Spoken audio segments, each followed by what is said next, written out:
चमचा दलाल से खरे होई मशहूर हम अपना बंगाल के डरे ना कवनो भी चमचा दलाल से नहीं कवनो भी रंगदार से ना कौनो गोली नहीं बम हथियार से लागेला डर भोजपुरिया भतार से लागेला डर भोजपुरिया भतार से लागेला डर भोजपुरिया भतार से लागेला डर भोजपुरिया भतार से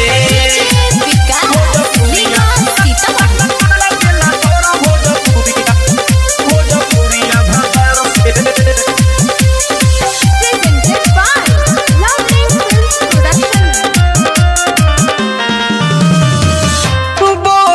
पगोली हमारा चलेला कितना दीवाना लोग जलेला हाँ बोली पगोली हमारा चलेला कितना दीवाना लोग जलेला जब निकली ले हम झार के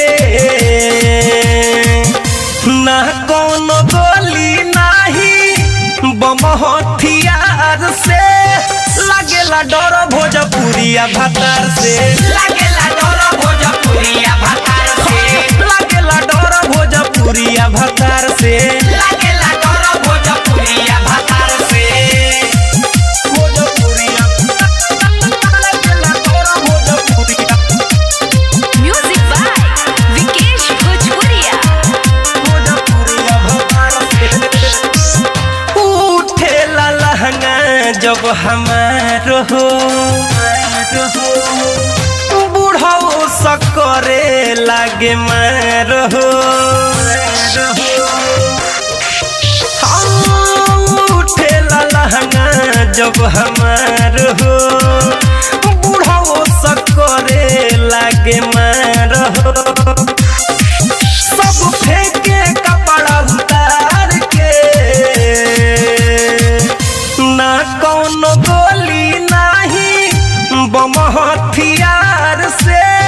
लागेला डर भोजपुरिया भतार से लागेला डर भोजपुरिया भतार से लागेला डर भोजपुरिया भतार से लागेला डर भोजपुरिया भतार से होई मशहूर हम अपना बंगाल के डरे ना कवनो भी चमचा दलाल से नहीं कवनो भी रंगदार से